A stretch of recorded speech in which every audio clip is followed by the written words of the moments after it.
ভোটের আগে রাজধানী পরিস্থিতি ও ঘরে ফেরা মানুষের খবর জানাতে আমাদের সাথে আমাদের সহকর্মীরা যুক্ত হচ্ছেন। রাজধানীর গুলিস্তান থেকে যুক্ত হবেন সহকর্মী শুভ খান এবং গাজীপুর থেকে যুক্ত হবেন আমাদের আরেক সহকর্মী মাহমুদা শিকদার। শুরুতে যেতে চাই শুভর কাছে। শুভ, আপনি এই মুহূর্তে ঢাকায় গুলিস্তান এলাকায় আছেন, সেখানে আপনি ঘরে ফেরা মানুষের কেমন ভিড় দেখছেন?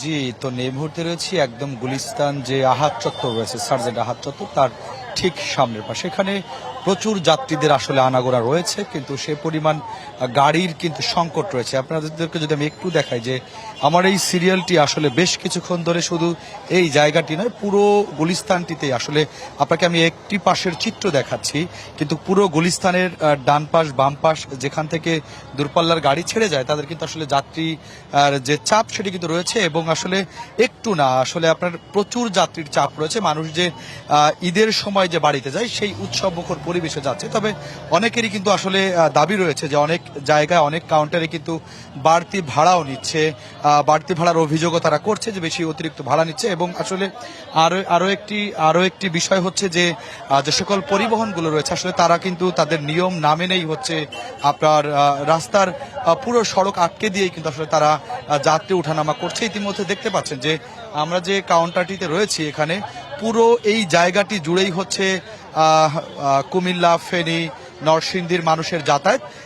এই জায়গাটি কিন্তু আসলে পুরোটা যদি আপনাদেরকে আমরা সামনে আর একটু দেখানোর চেষ্টা করি, যে দেখতেই পাচ্ছেন যে কিভাবে গাড়ির যারাই আসছে পরিবহনগুলো সেগুলোই আসলে সড়ক আটকে দিয়ে আসলে তারা যাত্রী ওঠানামা করছে। এবং হচ্ছে এই মুহূর্তে যদি গুলিস্তানের যে চিত্র আসলে সেটি হচ্ছে প্রচুর পরিমাণে যাত্রীর চাপ রয়েছে। মানুষ আসলে ত্রয়োদশ জাতীয় সংসদ নির্বাচনের যে উৎসব মুখর পরিবেশে যে ভোট প্রদান সেজন্যই কিন্তু আসলে নগর ছাড়ছেন। ইতিমধ্যে প্রত্যেকটি যে স্টেশন রয়েছে, রেল বলেন, লঞ্চ বলেন এবং গাড়ির স্টেশন, প্রত্যেকটা জায়গায় কিন্তু মানুষের উপচে পড়া ভিড় কিন্তু আসলে লক্ষ্য করা যাচ্ছে।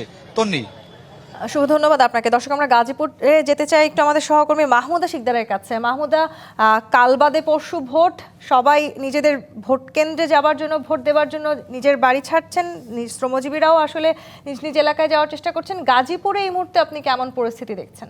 আসলে গতকাল দুপুর থেকে আজ দুপুর পর্যন্ত এই 24 ঘন্টার ভেতরেই কিন্তু ঢাকা ময়মনসিংহ এবং ঢাকা টাঙ্গাইল মহাসড়ক, যে দুটি মহাসড়ক আছে সেই দুটি মহাসড়কে আমরা কিন্তু যে পরিবেশটি দেখতে পেয়েছি একদমই উৎসব মুখর একটি পরিবেশ।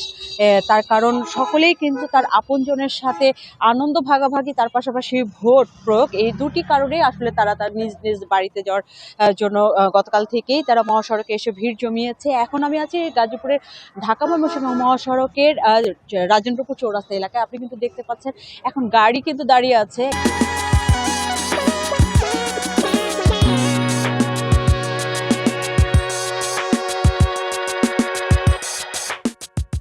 এবং যাত্রী তেমন একটি নেই বললেই চলে।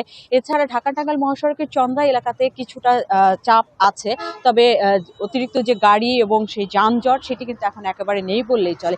এবং এর পাশাপাশি আজ সকাল থেকে কিন্তু ঢাকা টাঙ্গাইল এবং ঢাকা ময়মনসিংহ মহাসড়কের বেশ কিছু জায়গাতে একটু ঝামেলা হয়েছে, এবং সেটি হলো বাড়তি ভাড়া নিয়ে।